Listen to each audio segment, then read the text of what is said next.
ಬರಸಿಡಿಲು ವಿಶೇಷ ಕಾರ್ಯಕ್ರಮಕ್ಕೆ ಸ್ವಾಗತ. ನಾನು ನಿಶಾ. ಭೀಕರ ಭಯಾನಕ ಕರುಣಾಜನಕ TV9ನಲ್ಲಿ ಕಂಡು ಕೇಳರಿಯದ ಕ್ಷಾಮದ ಕರುಳು ಹಿಂಡುವ ದೃಶ್ಯ ಬರಸಿಡಿಲು.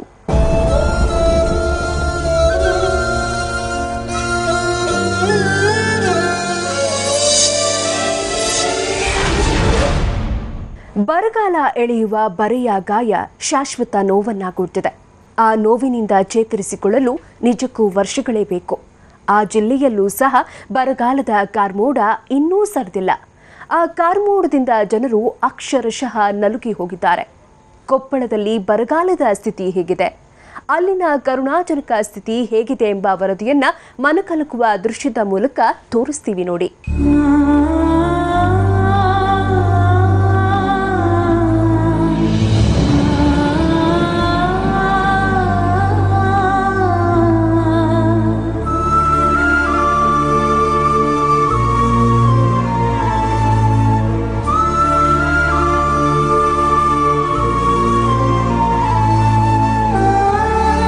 ಭೂಮಿಯು ಬಾಯಿ ತೆರೆದಿದೆ. ನೀರಿಲ್ಲದೆ ಭೂತಾಯಿಯು ಕೊರಗುತ್ತಿದ್ದಾಳೆ. ಈಕೆ ಅಳುತ್ತಿದ್ದಾಳೆ, ಆದರೆ ಕಣ್ಣೀರು ಬರುತ್ತಿಲ್ಲ. ಕಣ್ಣೀರು ಕೂಡ ಬತ್ತಿ ಹೋಗಿದೆ. ಈ ಕಟು ಸತ್ಯ ಈ ಪಕ್ಷಿಗೆ ಗೊತ್ತಿಲ್ಲ. ನೀರಿಗಾಗಿ ಊರೆಲ್ಲ ಸುತ್ತಾಡಿ ಕೊನೆಗೂ ಇಲ್ಲಿಗೆ ಬಂದಿದೆ. ನೀರು ಸಿಗುತ್ತೆ ಅನ್ನೋ ಆಕಾಂಕ್ಷೆಯಲ್ಲಿ. ಈ ಪಕ್ಷಿಗೆ ನೀರು ಸಿಗುತ್ತಾ?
ಭೂಮಿ ತಾಯಿಯ ಒಡಲಿನಲ್ಲೇನಾದ್ರೂ ನೀರಿದೆಯಾ ಅಂತ ತನ್ನ ಮೂತಿ ತಿವಿದು ಪರೀಕ್ಷಿಸುತ್ತಿದೆ ಪಕ್ಷಿ.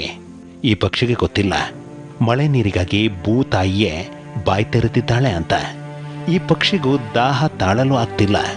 ಭೂತಾಯಿಯ ಬಾಯಿಗೆ ಆಯತಪ್ಪಿ ಬೀಳುತ್ತಿದೆ, ಆದರೂ ನೀರು ಸಿಗುತ್ತಿಲ್ಲ.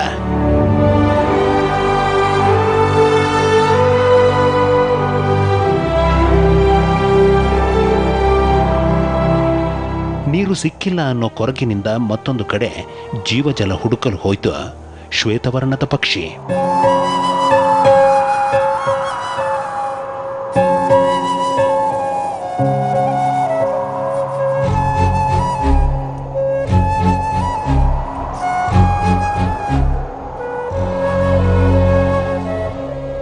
ಈಗ ಅದೇ ಜಾಗಕ್ಕೆ ಮತ್ತೊಂದು ಪಕ್ಷಿ ಬಂದಿದೆ. ಈ ಹಿಂದೆ ಬಂದವಳು ಇದರ ಅಕ್ಕನೋ ತಂಗಿಯೋ ಇರಬೇಕು. ಈ ಪಕ್ಷಿಯು ಕೂಡ ಒಂದೇ ಒಂದು ಹನಿ ನೀರಿಗಾಗಿ ಬಂದಿದೆ. ನೀರಿಗಾಗಿ ಹುಡುಕುತ್ತಿದೆ. ಭೂತಾಯಿಯ ಬಾಯಿ ಒಳಕ್ಕೂ ಚೂಪಾದ ಮೂತಿ ಇಡುತ್ತಿದೆ. ನೀರು ಸಿಗಲೇ ಇಲ್ಲ. ಆದರೆ ಈ ಬಾರಿ ಹೆಚ್ಚು ದುಃಖ ಪಡ್ತಿರೋಳು ಭೂತಾಯಿ. ನಾನು ಪಕ್ಷಿಗಳಿಗೂ ನೀರು ಕೊಡದಷ್ಟು ಬಂಜೆಯಾದೆನಾ? ನನಗೇಕೆ ಈ ಸ್ಥಿತಿ ಬಂತು? ನಾನೇನು ತಪ್ಪು ಮಾಡಿದೆ? ನಾ ಮಾಡಿದ ತಪ್ಪಾದರೂ ಏನೋ? ಹೀಗಾಗಬಾರದಿತ್ತು ಅಂತ ಕೊರಗುತ್ತಿದ್ದಾಳೆ. ಆದರೆ ಈಕೆಯ ಆರ್ತನಾದ ಪಕ್ಷಿಗೂ ಕೇಳಲಿಲ್ಲ. ಈ ಸ್ಥಿತಿಗೆ ಕಾರಣವಾದ ಮನುಷ್ಯನಿಗೂ ಮುಟ್ಟಲಿಲ್ಲ.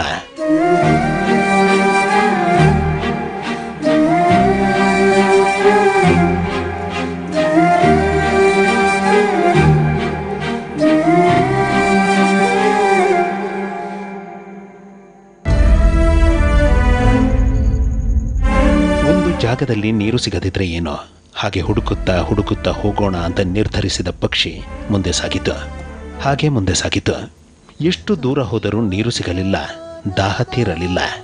ದೇಹಕ್ಕೆ ತ್ರಾಸವಾಯಿತೇ ಹೊರತು ಒಂದೇ ಒಂದು ಹನಿ ಬಾಯೊಳಗೆ ಇಳಿದು ಉತ್ಸಾಹ ಹೆಚ್ಚಿಸಲಿಲ್ಲ. ಚಲಿಸುತ್ತಿರೋ ನಾವೇನೋ ಅಲ್ಲಿ ಇಲ್ಲಿ ಹುಡುಕುತ್ತೀವಿ, ಆದರೆ ಭೂತಾಯಿಯ ಸ್ಥಿತಿ ಏನು, ಗತಿ ಏನು ಅಂತ ಯೋಚಿಸಿ ದುಃಖಿಸಿ ಪಕ್ಷಿ ಹಾರಿತು.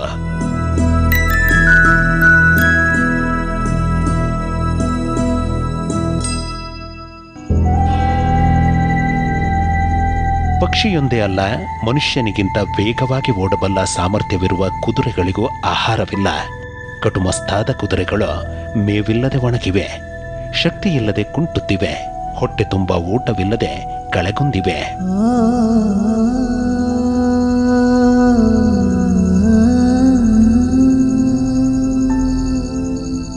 ಕುದುರೆಯ ಹೊಟ್ಟೆ ತುಂಬಿಸೋಣ ಅಂತ ಪುಟ್ಟ ಬಾಲಕನೊಬ್ಬ 2 ಕುದುರೆಗಳನ್ನ ಕರೆದುಕೊಂಡು ಬಂದ. 2 ಕುದುರೆಗಳನ್ನ ಮೇಯುವುದಕ್ಕೆ ಬಿಟ್ಟ. ತಾನು ಅದನ್ನೇ ದಿಟ್ಟಿಸಿ ನೋಡುತ್ತಿದ್ದ. ಆದರೆ ಆತನಿಗೂ ಒಂದು ಸತ್ಯ ಗೊತ್ತಿತ್ತು, ಈ ಬರಡು ಭೂಮಿಯಲ್ಲಿ ಕುದುರೆಗಳ ಹೊಟ್ಟೆ ತುಂಬಲ್ಲ ಅನ್ನೋದು. ಆದರೆ ಅವನಿಗೆ ಬೇರೆ ವಿಧಿ ಇರಲಿಲ್ಲ. ಇಲ್ಲಿ ಸಿಗೋ ಒಣಗಿದ ಕಡ್ಡಿಯೋ ಕಾಳುಗಳನ್ನೋ ತಿನ್ನಲಿ ಅಂತ ಮನಸ್ಸಿಲ್ಲದ ಮನಸ್ಸಿನಲ್ಲಿ ಸುಮ್ಮನಿದ್ದು ಬಿಟ್ಟ.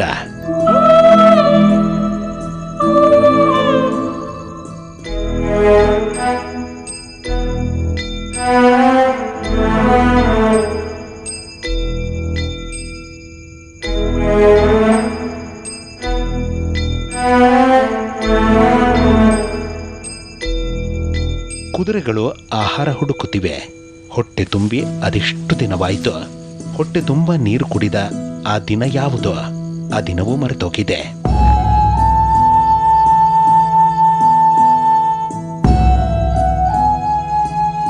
ಆಹಾರ ಹುಡುಕಿ ಹುಡುಕಿ ಬೇಜಾರಾದ ಕುದುರೆಗಳು ಸಿಕ್ಕಿದ್ದನ್ನ ತಿನ್ನೋಕೆ ಶುರು ಮಾಡಿದ್ವು. ಒಣಗಿದ ಕಡ್ಡಿಗಳು, ಚಿಕ್ಕ ಚಿಕ್ಕ ಹುಲ್ಲುಗಳು.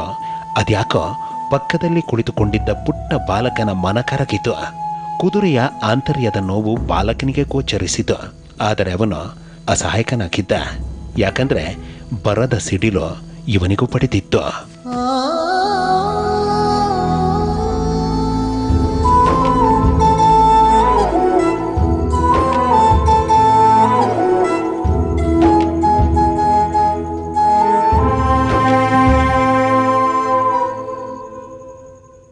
ಬರಗಾಲದ ಮತ್ತಷ್ಟು ಕರುಣಾಜನಕ ಸ್ಟೋರಿ ನೋಡೋಣ ಬ್ರೇಕ್ನ ನಂತರ.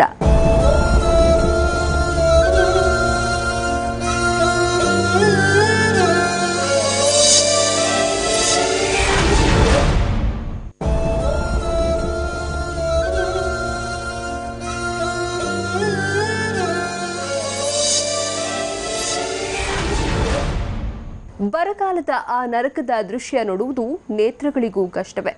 ಆದರೂ ನೋಡದೆ ಬೇರೆ ವಿಧಿಯಿಲ್ಲ. ಅಲ್ಲಿನ ಜನರಿಗೂ ಅಷ್ಟೇ. ಬರವಿದ್ದರೂ ಬದುಕಲೇಬೇಕಾದ ಪರಿಸ್ಥಿತಿ. ಜಾನುವಾರುಗಳಿಗೆ ಮಾತ್ರವಲ್ಲ, ಜನರು ಕೂಡ ಕುಡಿಯುವ ನೀರಿಗಾಗಿ ಪರದಾಡ್ತಿದ್ದಾರೆ.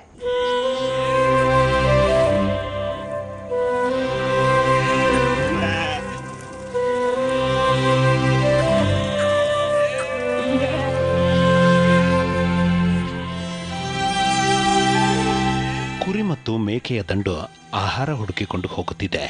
ಇದು ಬೃಹತ್ ದಂಡು. ಪ್ರತಿಯೊಂದಕ್ಕೂ ಹೊಟ್ಟೆ ಹಸಿಯುತ್ತಿದೆ. ಹೊಟ್ಟೆ ಹಸಿವಿನಿಂದಲೋ ಏನೋ ಎಲ್ಲವೂ ವೇಗವಾಗಿ ಓಡುತ್ತಿವೆ.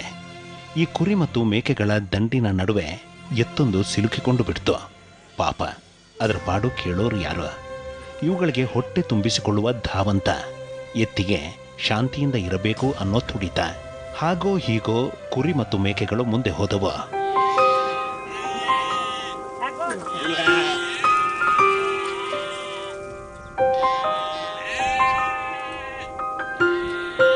ಕುರಿಗಾಹಿ ಜೊತೆ 100 ಕುರಿಗಳು ಮೇಕೆಗಳು ಆಹಾರ ಸಮರ ಶುರು ಮಾಡಿದ್ವು. ಯಾಕಂದ್ರೆ ಬಲವಂತವಾಗಿ ಪಡೆಯಲು ಯತ್ನಿಸುವುದೇ ಸಮರವಲ್ಲವೇ? ಹೀಗಾಗಿ ಈ ಮೂಕ ಪ್ರಾಣಿಗಳದ್ದು ಕೂಡ ಒಂಥರ ಸಮರವೇ. ಆದರೆ ಇದು ದ್ವೇಷ, ಅಸೂಯೆ, ರಕ್ತಪಾತವಲ್ಲದ ಸಮರ. ಕೇವಲ ಹೊಟ್ಟೆ ತುಂಬಿಸಿಕೊಳ್ಳಲು ಮಾತ್ರ ನಡೀತಿರೋ ಸಮರ.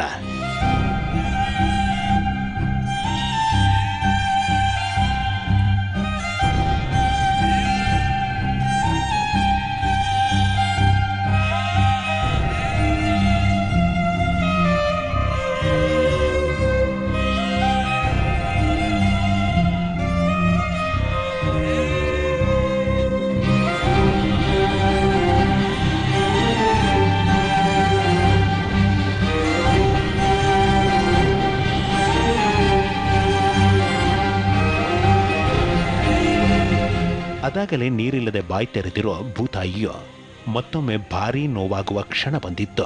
ಅದಾಗಲೇ ಪಕ್ಷಿ ಮತ್ತು ಕುದುರೆಗಳಿಗೆ ಆಹಾರ ಸಿಗದೆ ವಾಪಸ್ಸಾಗಿದ್ದವು. ಈಗ ಕುರಿ ಮತ್ತು ಮೇಕೆಗಳು ಬಂದಿವೆ. ಇವುಗಳ ಹೊಟ್ಟೆ ತುಂಬೋದಿಲ್ಲ ಅನ್ನೋ ಸತ್ಯ ಭೂತಾಯಿಗೂ ಗೊತ್ತಿದೆ. ಆದರೆ ಈ ವಿಚಾರ ಕುರಿ ಮತ್ತು ಮೇಕೆಗಳಿಗೆ ಗೊತ್ತಿಲ್ಲ. ಇದು ಗೊತ್ತಾಗಲು ಹೆಚ್ಚು ಸಮಯ ಬೇಕಾಗಿಲ್ಲ.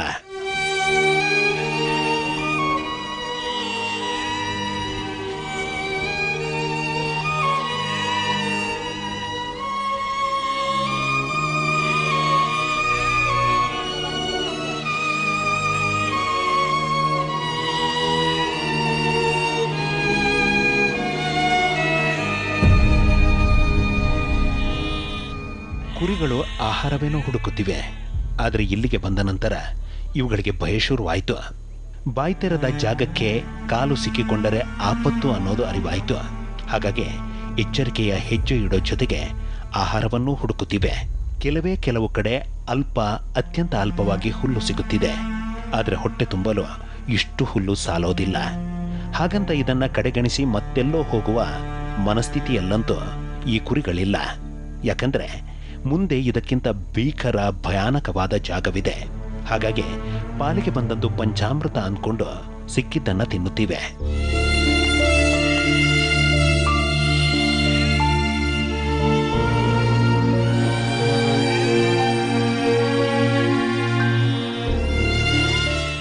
ತಿನ್ನುತ್ತಾ ಹಾಗೆ ಮುಂದೆ ಹೋಗುತ್ತಿವೆ. ಅರ್ಧ ತುಂಬಿದ ಹೊಟ್ಟೆಯು ಟಣಟಣ ಅನ್ನುತ್ತಿದೆ. ಗಂಟಲು ನೀರು ಕೇಳುತ್ತಿದೆ. ಆದರೆ ಹೊಟ್ಟೆ ಮತ್ತು ಗಂಟಲಿನ ಅಪೇಕ್ಷೆಯನ್ನು ಈಡೇರಿಸಲು ಆಗದೆ ಕುರಿ ಮತ್ತು ಮೇಕೆ ಅಸಹಾಯಕವಾಗಿ ಮುಂದೆ ಹೋಗುತ್ತಿವೆ.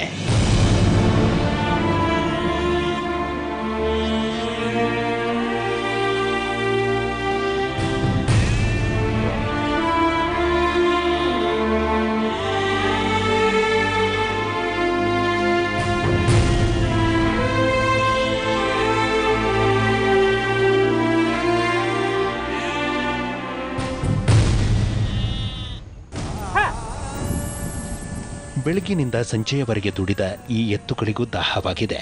ಇದನ್ನ ಮನಗಂಡ ಮಾಲೀಕ ನೀರು ಕುಡಿಸಲು ಕರೆದುಕೊಂಡು ಹೋಗ್ತಿದ್ದಾನೆ. ಆದರೆ ಎತ್ತುಗಳಿಗೆ ನೀರೇನೋ ಸಿಕ್ಕಿದೆ. ಆದರೆ ಶುದ್ಧ ನೀರಲ್ಲ, ಮಣ್ಣಿನ ನೀರು. ಇದನ್ನು ಕುಡಿದು ಎತ್ತುಗಳಿಗೆ ರೂಢಿಯಾಗಿ ಬಿಟ್ಟಿದೆ. ಇದೇ ನೀರನ್ನು ಕುಡಿಸದೆ ಮಾಲೀಕನಿಗೆ ಬೇರೆ ವಿಧಿ ಇಲ್ಲ. ಯಾಕಂದ್ರೆ ಅವನು ಅದೇ ನೀರು ಕುಡಿಯುತ್ತಿದ್ದಾನೆ.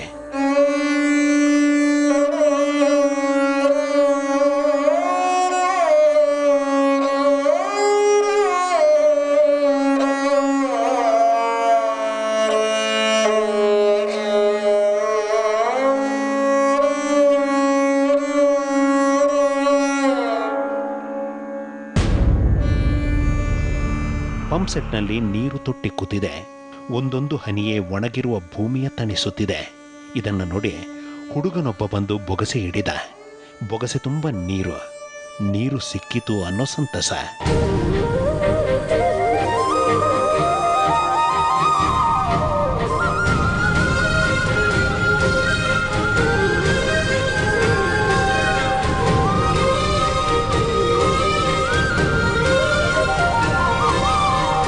ಬೊಗಸೆಯಲ್ಲಿ ಹನಿ ಹನಿ ನೀರು ಹಿಡಿದ ಬಾಲಕನಿಗೆ ಒಂದೇ ಬಾರಿಗೆ ಕುಡಿಯಬೇಕು ಅನ್ನೋ ಧಾವಂತ. ಎಷ್ಟು ಕುಡಿದರೂ ದಾಹ ತೀರುತ್ತಿಲ್ಲ.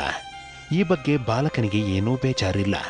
ಆದರೆ ಇಷ್ಟಾದರೂ ಸಿಕ್ಕಿತಲ್ಲ ಅನ್ನೋ ಸಣ್ಣ ಖುಷಿ ಇದೆ. ಆದರೆ ಇದು ಶಾಶ್ವತವಲ್ಲ.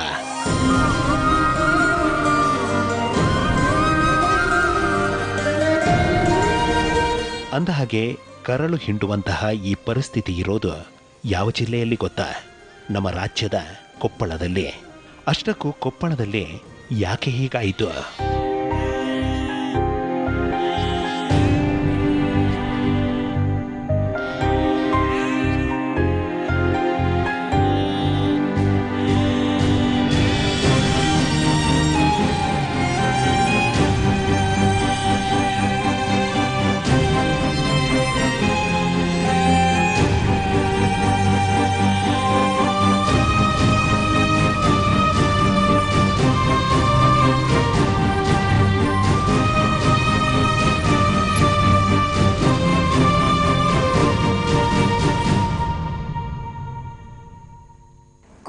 ಜಿಲ್ಲೆಗೆ ಈ ಸ್ಥಿತಿ ಬಂದಿತ್ತು ಹೇಗೆ? ಈ ರಿಪೋರ್ಟ್ ತೋರಿಸ್ತೀವಿ ಪುಟ್ಟ ಬ್ರೇಕ್ನ ನಂತರ.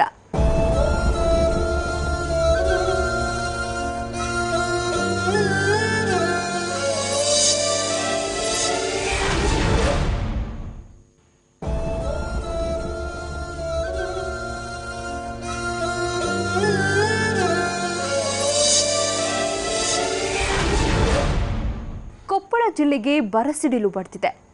ಎಂದೂ ಕಾಣದಂಥ ಭೀಕರ ಪರಿಸ್ಥಿತಿ ನಿರ್ಮಾಣವಾಗಿದೆ. ಅಕ್ಷರಶಃ ರೈತರು ಕಣ್ಣೀರಿಡ್ತಿದ್ದಾರೆ. ಅಷ್ಟಕ್ಕೂ ಕೊಪ್ಪಳದಲ್ಲಿ ಭೀಕರ ಪರಿಸ್ಥಿತಿ ನಿರ್ಮಾಣವಾಗಲು ಕಾರಣವೇನು ಅನ್ನೋದನ್ನ ಈಗ ತೋರಿಸ್ತೀವಿ ನೋಡಿ.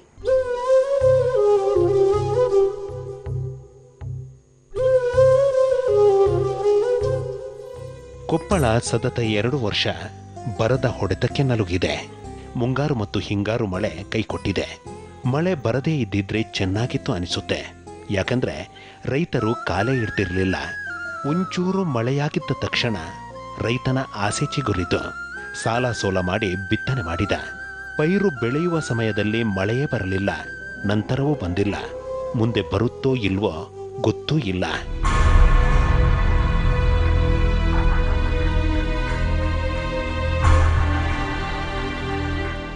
ಮುಂಗಾರಿನಲ್ಲಿ 1.21 ಲಕ್ಷ ರೈತರ ಒಟ್ಟು 1.71 ಲಕ್ಷ ಹೆಕ್ಟೇರ್ ಪ್ರದೇಶದಲ್ಲಿ ಬೆಳೆ ನಷ್ಟವಾಗಿದೆ. ರೈತ ಸಮುದಾಯಕ್ಕೆ ದೊಡ್ಡ ಶಾಕ್. ಎದೆಯೊಡೆದಂತಾದ ಅನ್ನದಾತ. ಈ ವರ್ಷ ಒಟ್ಟು 1,55,200 ಹೆಕ್ಟೇರ್ ಪ್ರದೇಶದಲ್ಲಿ ಹಿಂಗಾರು ಬಿತ್ತನೆಯ ಗುರಿಯಿತ್ತು. ಆದರೆ ಆರಂಭದಲ್ಲಿಯೇ ಮಳೆ ಮುನಿಸಿಕೊಂಡಿತ್ತು. ಮತ್ತೇನಾದರೂ ಕೈ ಹಾಕಿದರೆ ಖಂಡಿತ ನಷ್ಟವಾಗುತ್ತೆ ಅಂತ ರೈತ ಜಮೀನಿನ ಹತ್ತಿರವೂ ಸುಳಿಯಲಿಲ್ಲ.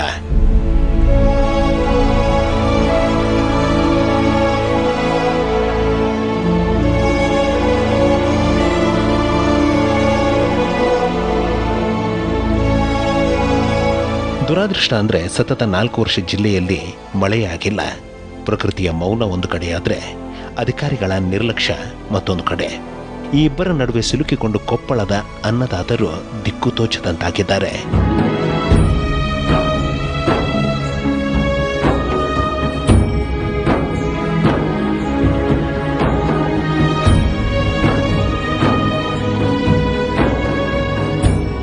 ಮಳೆಯೇನು ಕೈಕೊಟ್ಟಿದೆ. ಆದರೆ ಕೊಳವೆ ಬಾವಿಗಳು ಖಾಲಿಯಾಗಿರೋದು ರೈತರ ನಿದ್ದೆಗೆಡಿಸಿವೆ. ಒಟ್ಟು 14,000 ರೈತರು ತೋಟಗಾರಿಕಾ ಬೆಳೆಯಲ್ಲಿ ನಷ್ಟ ಮಾಡಿಕೊಂಡಿದ್ದಾರೆ ಎಂದು ಕೃಷಿ ಹಾಗೂ ಕಂದಾಯ ಇಲಾಖೆ ನಡೆಸಿದ ಜಂಟಿ ಸಮೀಕ್ಷೆಯಲ್ಲಿ ಬಯಲಾಗಿದೆ.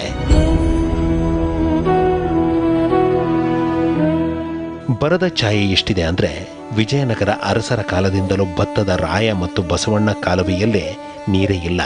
ತುಂಗಭದ್ರಾ ಅಣೆಕಟ್ಟಿನಿಂದ ವರ್ಷಕ್ಕೆ 2 ಭತ್ತದ ಬೆಳೆ ತೆಗೆಯುತ್ತಿದ್ದ ಗಂಗಾವತಿಯ ಅಚ್ಚುಕಟ್ಟು ಪ್ರದೇಶದ ರೈತರಿಗೆ ಒಂದು ಬೆಳೆಗೂ ಕೂಡ ಸಮರ್ಪಕವಾದ ನೀರು ಹರಿಸಲಿಲ್ಲ. ಕೊರೆಸಿದ ಬೋರ್ವೆಲ್ಗಳು ಫೇಲ್ ಆದವು. ಟ್ಯಾಂಕರ್ನಿಂದ ಸರಬರಾಜಾದ ನೀರು ಖಾಲಿಯಾಯಿತು. ಜೇಬಿನಲ್ಲಿದ್ದ ಹಣವೂ ಬರಿದಾಯಿತು. ಕೊನೆಗೆ ಕಣ್ಣೀರೇ ಗತಿಯಾಯಿತು.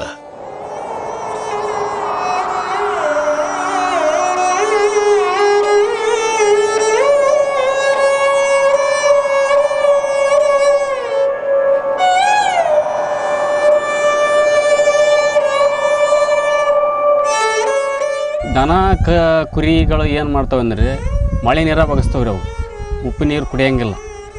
ಈ 4-5 ಕಿಲೋಮೀಟ್ರ್ ಹೋಗಿ ನೀರು ತಂದು ದನ ಕರಿಕೆ ಕುಡ್ಸೋದು ಆಗಂಗಿಲ್ಲ ರೀ. ಇವ ನಾವು ಮನುಷ್ಯರ ತಂದು ಕುಡಿಬೋದ್ರಿ. ಆದರೆ ಈಗ ಇನ್ನೊಂದು ಏನಂದ್ರೆ ರಾಜ್ಯ ಸರ್ಕಾರದವರು ಕೆನಲ್ಲಿದ್ದ ನೀರು ತಂದು ಕೆರೆಗೆ ಬಿಡ್ತು ಅಂದ್ರೆ ಇದು ಏನು ಬಿಟ್ಟೇ ಇಲ್ಲ ರೀ. ಟ್ಯಾಂಕರ್ ಬರುವುದು ಯಾವಾಗೋ ಏನೋ. ನೀರಿನ ಅವಶ್ಯಕತೆ ತೀವ್ರವಾದಾಗ ಜನ ಸಿಕ್ಕಲ್ಲಿ ಬಾಯಾರಿಕೆ ಇಂಗಿಸಿಕೊಳ್ಳಲು ಹವಣಿಸುತ್ತಾರೆ. ನೀರು ಎಲ್ಲೇ ಸಿಗಲಿ ಕೊಡ ತುಂಬಿಸಿಕೊಳ್ಳಲು ಯತ್ನಿಸುತ್ತಾರೆ. ಪೈಪ್ ಒಡೆದು ಚರಂಡಿ ಪಾಲಾಗುತ್ತಿರುವ ನೀರಿಗೂ ಬೊಗಸೆಯೊಡ್ಡುತ್ತಾರೆ. ಶುದ್ಧವೋ ಅಶುದ್ಧವೋ ಒಟ್ಟಿನಲ್ಲಿ ನೀರು ಸಿಕ್ಕರೆ ಸಾಕು ಅನ್ನೋ ದೈನೇಸಿ ಪರಿಸ್ಥಿತಿ ತಲುಪಿದ್ದಾರೆ ಜನ.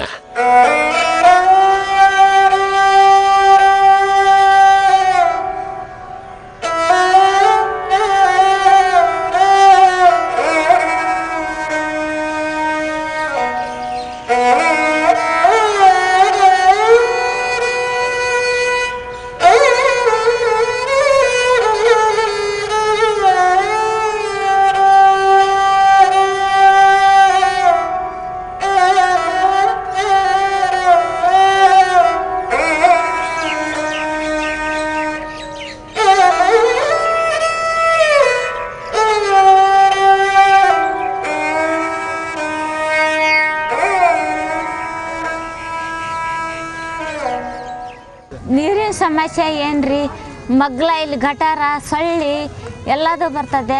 ಅದು ನೀರನ್ನು ಭಾಳ ಬರೋದಿಲ್ಲ, ಸಣ್ಣ ಬರ್ತೈತಿ. ಮುಂಜಾನೆ ಬೆಳಗ್ಗೆ ಬಂದು ಸಾಯೋವರೆಗೆ ಕುಂತ್ರೂ ಒಂದು ದಿವ್ಸ ನೀರು ಬರೋದಿಲ್ಲ. ಭಾಳ ಪ್ರಾಬ್ಲಮ್ ಐತ್ರಿ ನಮ್ಮೂರಾಗ. ಆದರೂ ಕೊಪ್ಪಳಿಂದ ಇಲ್ಲಿಗೆ 2 ಕಿಲೋಮೀಟ್ರ್ ನೀರು ದೂರೆಲ್ಲ ಬರಲ್ರಿ. ಅಲ್ಲಿಂದ ನೀರು ರೊಕ್ಕ ಕೊಟ್ಟು ತಂದು ಕುಡಿಬೇಕ್ರಿ ನಾವು.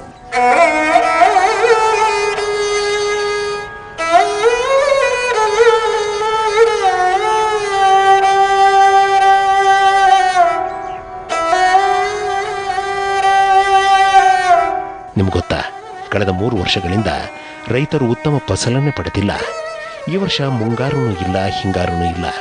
ಅದೆಷ್ಟೋ ಜಾಗಗಳಲ್ಲಿ ಒಂದೇ ಒಂದು ಹನಿಯೂ ಮಳೆಯಾಗಿಲ್ಲ. ಇವೆಲ್ಲದರ ಪರಿಣಾಮ ಜನರು, ಜಾನುವಾರುಗಳು ಹನಿ ಹನಿ ನೀರಿಗಾಗಿ ಕಿಲೋಮೀಟರ್ ಗಟ್ಟಲೆ ಹೋಗ್ತಿವೆ. ದನಕರುಗಳು ಸದ್ದಿಲ್ಲದೆ ಕಸಾಯಿ ಖಾನೆ ಸೇರ್ತಿವೆ. ಮೇವು ಹಾಕಬೇಕಿದ್ದ ರೈತ ಗುಳೆ ಹೋಗಿದ್ದಾನೆ. ಕುರಿ ಮೇಕೆಗಳು ನೀರು ಮತ್ತು ಹಸಿರು ಹುಡುಕಿಕೊಂಡು ಮೈಲುಗಟ್ಟಲೆ ಅಲೆಯತೊಡಗಿವೆ.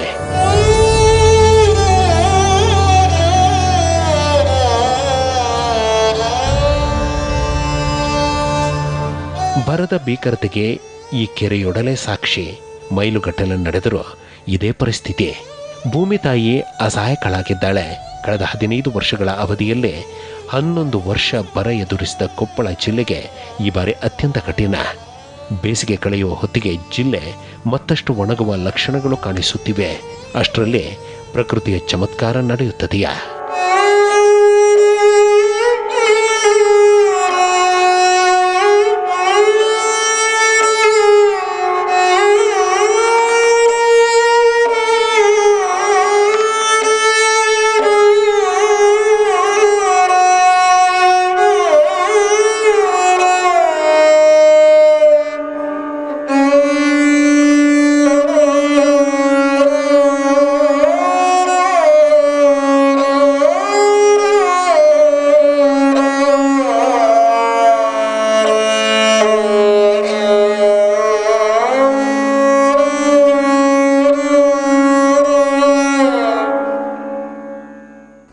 ಜಿಲ್ಲೆ ನಿಜಕ್ಕೂ ಕಂಪ್ಲೀಟ್ ನಲುಗಿದೆ. ಹೀಗಾಗಿ ರಾಜ್ಯ ಸರ್ಕಾರ ಬರ ಪರಿಹಾರವನ್ನ ಕೂಡಲೇ ನೀಡಬೇಕಿದೆ. ಇಲ್ದಿದ್ರೆ ಪರಿಸ್ಥಿತಿ ಮತ್ತಷ್ಟು ವಿಷಮವಾಗೋದ್ರಲ್ಲಿ ಸಂದೇಹವಿಲ್ಲ. ಇದು ಈ ಹೊತ್ತಿನ ವಿಶೇಷ. ನಿರಂತರ ಸುದ್ದಿಗಾಗಿ ನೋಡ್ತಾ ಇರಿ TV9.